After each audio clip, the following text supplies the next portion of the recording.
The FAA mentioned very recently in a survey and a report that they provided that there is still a shortage in aviation resources. That includes pilots, that includes other positions within the aviation industry, engineers, all types, analysts, all types of positions. So when we think about the shortage that we're seeing specifically with pilots, well, that's occurring for a couple of reasons. We have several pilots who are retiring right now. And because of that retirement of our seasoned pilots, that opens up a whole line of open positions that we need to fill going into the aviation industry. And another direction, there is an increasing demand in air travel. Just think about how often pre-COVID and now picking up now, considering COVID, how often you travel. When we think of travel commercially, when we think of travel by organizations, the military travel, the full works, all of that is leading to a shortage of pilots. So I want to share a few statistics with you just to hold on to as our millennial leaders in aviation share their stories. 80,000 airline pilots are retiring. 80,000, that's a lot, over the next 20 years. United Airlines alone estimates that half of their 12,500 pilots will retire over the next 10 years, and they will need to hire 10,000 pilots over that period just to keep pace with their growth.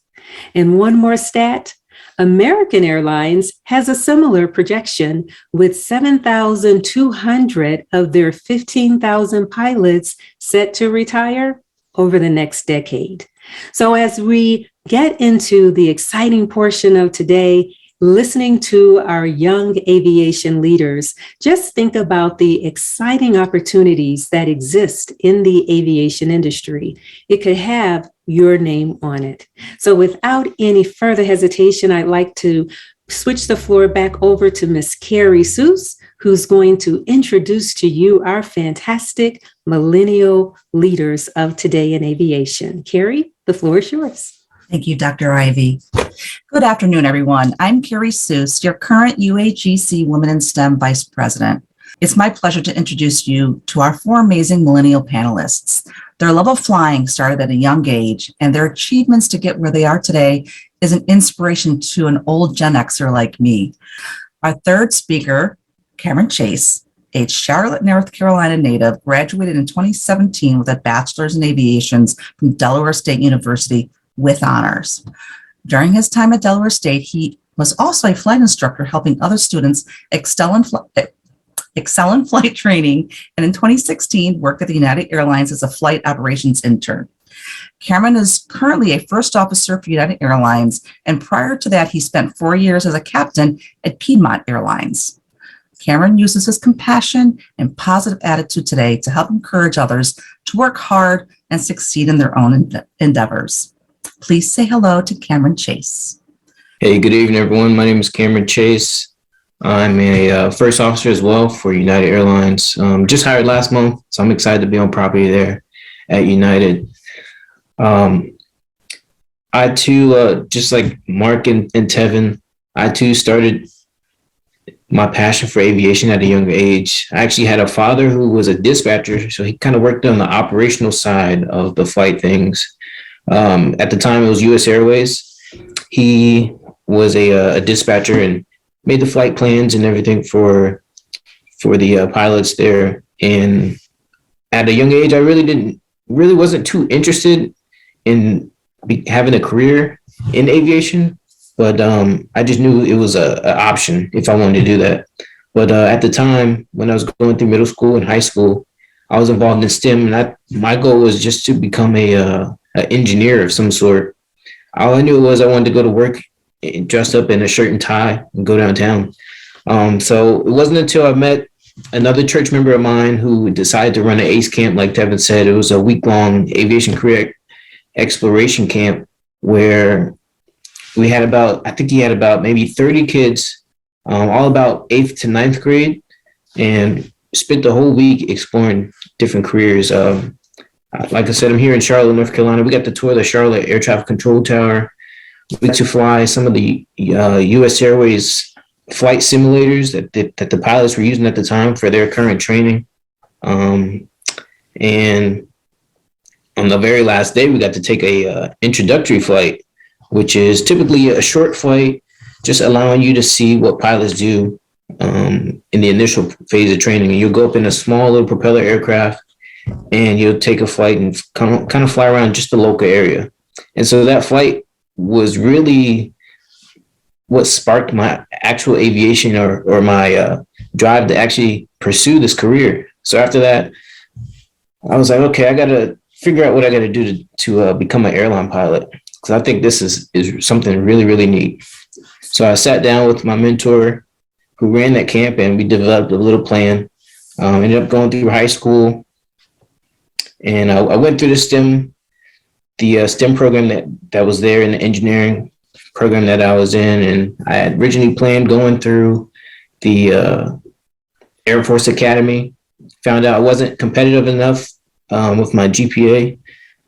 So that senior year, I ended up getting a 4.0 and ended up just going to a local college. That was Delaware State University, and enrolling into their aviation program. So I knew at the end of it, you get out from that college university with more ratings than others. That's what made me choose Delaware State University over others. Also, cost was a big thing. Getting into this, it's hard to find a lot of money to actually fully pay for this. Like Mark Reese said, you have to really go on a search and really apply, put yourself out there to actually find the money, because it is out there. But at the time, being a high school student, stubborn, I didn't listen to what my mother said as far as applying to scholarships. So I'm paying for it now. But anyway, while I was there at college, I ended up getting all my ratings and did the internship with United there as well. All while just really making sure I stay connected with not only my mentor who started the whole process, and he was kind of behind the scenes watching me matriculate, go through the whole college program. And if I had any questions about anything, he could connect me with other alum and help me out with any type of situations or any type of struggles that I had. I also was able to surround myself with people like Tevin Williamson, who I met in college, who also had the same passion for aviation. And that really helped propel me to where I am today.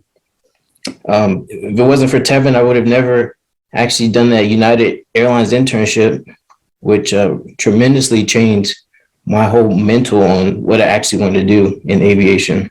So that internship was really one that kind of set me apart from others. It made me really competitive when I began to apply to other airlines, and having that experience with a major airline, which is like the pinnacle destination of like mostly pilots around the world, just to fly for a major airline like United Airlines. That really set me apart from other competition. So once I graduated from Delaware State University, I went to a smaller regional airline called Piedmont Airlines. I was based out of Charlotte, North Carolina, and I flew just a 50-seater jet, and then mostly just northeast, flying out of Charlotte, North Carolina. And from there, I flew for about 2 years as a first officer, which the first officer sitting in the right seat, kind of second in command. And I eventually upgraded to a captain, and I was a captain, upgraded in 2019, and flew for about 2 years as a captain there, building up my captain experience as a pilot in command. And from there, I was really able to learn a lot about not only myself, but how others react around you. And you really get to see what type of leadership skills you kind of get to put in place while you're working with others. Because as a captain, everyone's always asking you, "Hey, Cap, what's going on? What's the plan? What are we going to do?" You're talking with dispatch and other different jobs and careers that all are part of the flight operation to really make one flight just get off the ground. So it really takes a collaboration of many different jobs within aviation just to get one flight from its origin to its destination. So working as a captain was really fun. But I eventually knew that it wasn't the end. So I continued to stay in contact with a lot of people that I met through my internship experience and through college, and was able to land a job here at United Airlines. And currently outside, when I'm here at home not flying, I do try to stay in contact with other people who are actually doing like career changes. I have like two guys actually who are about 41 and 44 years old who are doing a career change. One was a professor at a local community college, and another one ran his own psychology mental practice. And they're actually in the process of changing the careers to a pilot. So I spent a lot of time kind of tutoring them to get them their ratings, and also kind of switching that role from becoming a mentee or from turning from a mentee into a mentor. So I've also got a young guy who's just 15 years old. He's already beginning his first semester of college. At 15 years old, he's at Embry-Riddle University. He's taking classes. Super sharp kid, but I just met him actually. His mother was a co-worker of mine at Piedmont Airlines, and I've been mentoring him to try and get him to turn into a airline pilot as well. So I'm kind of switching that role, and it's really exciting to be on the other side of the table. Because just a few years ago, it's just like you all sitting at a panel just like this at conferences and conventions, trying to get insight on what this industry actually is. And I think Tevin and Mark really did a good job of laying out what the aviation industry is. You know, it's not all about pilots. It's a lot of different careers. It's really every career under one umbrella. But the biggest advice I can give to you is to really try and find a mentor. You know, reach out and stay connected with many people. A lot of people give out their business cards, or they give out contacts. Stay connected with people, because just because you don't know something, you can always ask and reach out to other people. You don't know who they know, and you don't know if who else they connect you to could be your answer. They could actually be giving you some type of employment. So networking is really key, and that's something I really took going through college and going through the internship. Something I really took seriously, and it will really benefit you in the future. So, like Dr. Ivy, I really thank you for having me on this board and panel, and I hope that to see a lot of future people join the aviation industry in the future, and hopefully we'll be able to actually work together someday. So that's just my story. And so once again, thank you again for allowing me to share my quick story. Hi, everyone. I'm Mayan. I am the outgoing secretary with Women in STEM. It is a pleasure to meet everyone and see everyone today. Before we get started with our question and answer section, I want to bring Captain Willie Daniels up to the mic to share a few words. And also after Captain Daniels could all of the panelists turn on their cameras after turn on their cameras, and that would be great so that everyone can see and ask questions. Go ahead, Captain Daniels. Hello, Maya and Mark, Tevin, Chameron, David. We have a couple other additional panelists. And so Tanisha Wallace and Tanya Gatlin, as duty calls, says, hey, we need you guys to go to work. And so they're out right now. But, I couldn't be more proud of each and every one of these young individuals who are now airline pilots roaming around the world. And as we mentioned from the standpoint this is an opportunity like Tevin and Chameron are 20, 25, 26 years of age. They have an opportunity to earn six figures for 40 plus years. And there's not a lot of jobs out there that will pay you six figures for 1 year, but let alone 40 plus years. And that was the whole purpose of when we founded the organization Shades of Blue in 1999 initially, and we filed for our articles of incorporation. It was with the idea of taking airline pilots like myself alongside of engineers and scientists from our working environment into the classrooms K through college to make it relevant while they're learning what they're learning. But the big thing is we just did not want to go into a classroom and say, hello, I'm an airline pilot, look at me, be like me. So we created a mechanism, a tracking mechanism to get these young people in the pipeline at an early age, whereby we can mentor them on a long-term basis. We can track them all over college. And once they have the credentials that they need to have, then we can help run their resumes right into the HR departments. So we've opened up that pipeline from primary education through secondary education all the way into the workforce. Now, with that being said, I just retired back in 2020 from United Airlines after 42 years of service with United. I thought I was riding off into the sun. And the next thing I know, I felt like the Godfather. They just pulled me right back in. So right now, I currently work in our operations center at Denver International Airport for our chief pilot, Captain Rob Biddle. And I basically represent the chief pilot when they're not in the office. I represent them, representing the pilots and helping them solve whatever issues that they might have that comes up on a day-to-day basis. So I work in our operations center with all of our other managers that run the whole entire airline at United out of Denver. This is a unique opportunity for any of those young people out there that are hearing us today for you to get engaged at an early age. By the time you're 22, 23 years of age, if you got your 4-year degree and you're learning how to fly, maybe you have gotten to the level of an airline transport certificate, it's a great opportunity for you to be 23, 24 years of age and have 40 plus years worth of service. Now, the uniqueness that's going to take place here between now and 2038, in the world, we're looking at worldwide shortages of about 804,000 airline pilots. That's a lot of opportunity for anybody that wants to become a pilot.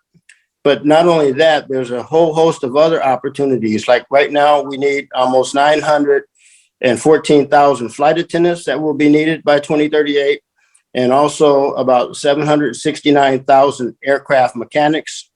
And that's just a few of the jobs. We have dispatchers, we have managers, we have ramp personnel. We have all different types of personnel. We do food service. So it's like a huge company worldwide that needs well-qualified, well-educated employees. Now, David mentioned earlier that you cannot get into this profession if you've been involved in drugs or crime or anything like that. So you have to keep yourself clean. You have to keep yourself healthy. And it's a holistic approach that you want to take a look at this, because the airlines, they will go back throughout your whole entire history to check you out to make sure that they want to put a $250-300 million piece of equipment in your hands, carrying 300-400 lives at one time across the world safely. And so it's a lot of responsibility that you have to look at it from that standpoint. So this is a great opportunity. As I mentioned, Mark and I, we met when he was 8 years old at a event at the Wings Over the Rockies Air and Space Museum in Denver. The Tuskegee Airmen they were showing the very first movie, The Red Tails. And so that's where I met Mark. He came up to me and said, "Excuse me, sir, are you a pilot?" And I said, "Yes, I am." And he asked me about, "Can you tell me the difference between a PT-2 and a PT-7 pitot-2?" And anybody knows anything about jet engines, it's the inlet pressure on the jet engine versus the outlet pressure. And I was impressed with the mere fact that an 8-year-old kid was asking me a question like that. So Mark and I have known each other for almost 19, 20 years or more. David, we actually met at his high school up at Legacy High School. Within his teacher invited me to come in and speak at their school, Mr. Al Godman. And we still go back and forth to their schools even today to speak to their students. Tevin and Chameron, we had an opportunity to meet as they were already interns with United Airlines. And so the big thing with that is, we set up a relationship. They asked when I was flying as a 777 captain, would I mind if they came and rode on one of my trips with me over to London, which they did. They hopped on my flight. Tevin jump seated, Chameron rode in the cabin, and we had a fantastic time. I had an enjoyable time with a lot of photos showing them all over London and places like that. Since then, they joined our organization, working with my chapter president out of the DC, Maryland, Virginia area, Dr. Valerie Thomas, who's a former famous African-American female inventor for NASA, who invented the illusion transmitter for NASA, and that we use in simulations right now all over. So Chameron and Tevin both have volunteered their time, and I'm really proud of them for giving back to the next generation, because I asked the students that if I help you, all I ask is you turn around and reach back and help someone else join where you are. So we have other individuals that you'll hear from in the coming future. Miss Tanisha Wallace, who's flying for a company called Wheels Up, and hopefully she'll be here with United very soon.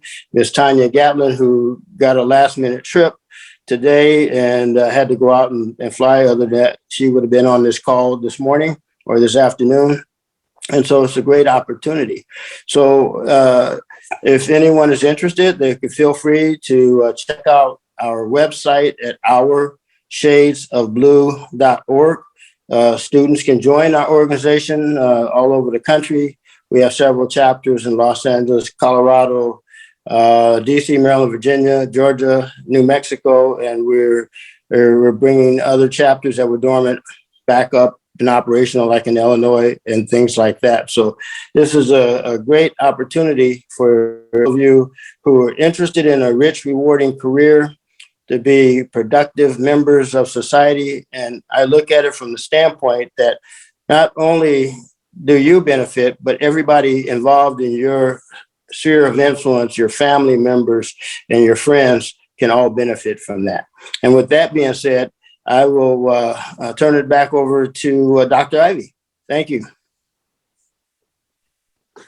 Hello, everyone. This has been so exciting. Oh, my goodness. I am so inspired. Right now, we're going to switch the view to gallery, and we are asking if all of the panelists, including Captain Willie, can turn on your cameras.